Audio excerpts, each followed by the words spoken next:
Have you ever stopped to think about vanilla? That sweet, familiar scent in your ice cream, your favorite cake, or even your morning latte. It seems so simple, so common.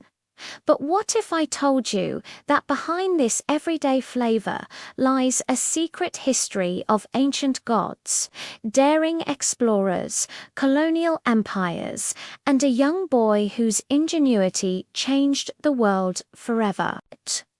This isn't just the story of a spice, it's the story of how a delicate orchid conquered the globe. Our journey begins deep in the tropical forests of Mexico with the Totonac people. For them, vanilla wasn't just a flavorite, was a sacred gift from the gods. They were the first to master the art of cultivating the elusive vanilla orchid, coaxing its fragrant pods into existence. This knowledge was so valuable that when the powerful Aztecs conquered the Totonacs, they demanded vanilla as tribute. The Aztecs then used it to elevate their famous chocolate drink, Exotol, creating a flavor combination that would eventually captivate the world. Without vanilla, the chocolate we love today might taste completely different.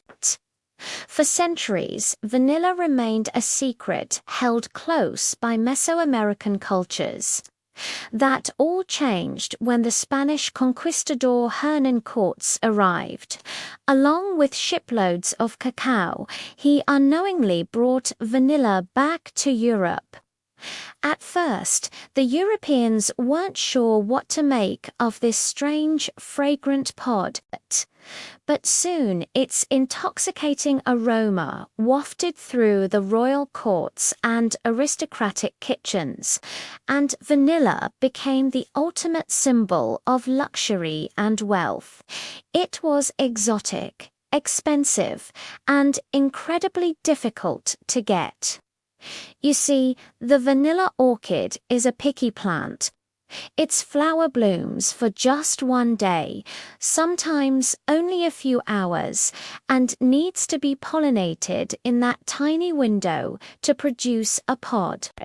Back in Mexico, a specific native bee, the Melipona bee, did this job perfectly. But outside of Mexico, no bees, nor vanilla.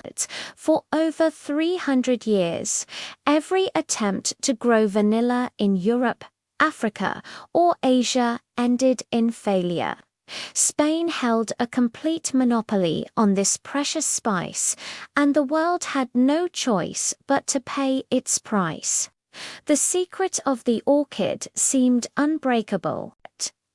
Then, in 1841, everything changed because of a 12-year-old boy on the French island of Reunion in the Indian Ocean. An enslaved boy named Edmund Albius made a revolutionary discovery. He figured out that you could pollinate the vanilla flower by hand.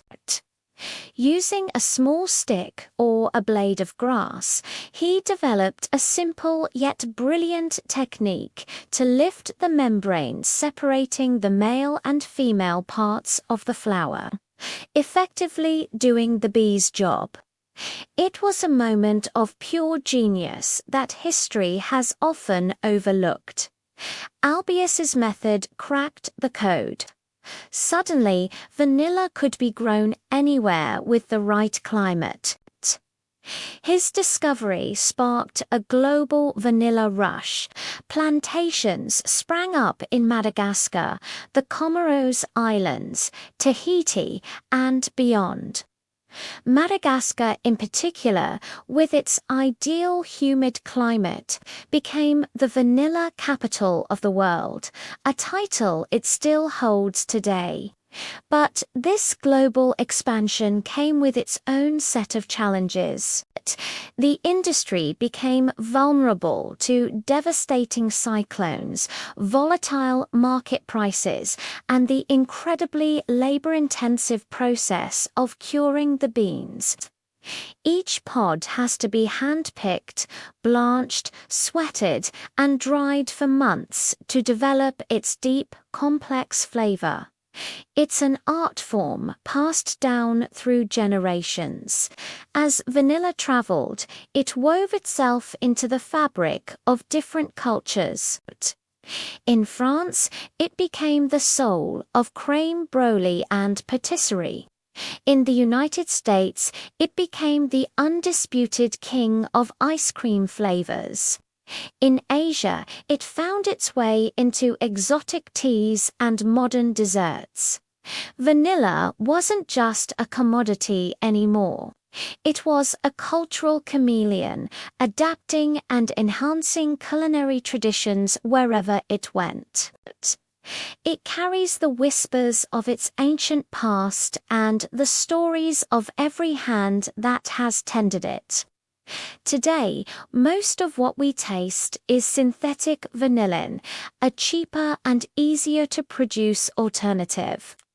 But for those who know, nothing compares to the real thing. Natural Banea, with its hundreds of aromatic compounds, offers a depth of flavor that science can't fully replicate.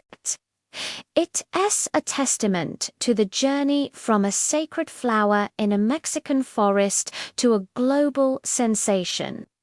The story of vanilla is a story of connection between nature and people, between ancient civilizations and modern kitchens, and between a forgotten boy and the flavor that we all know and love. So next time you enjoy that vanilla scent, remember the epic journey it took to get to you. Thanks for watching, and don't forget to subscribe for more hidden histories.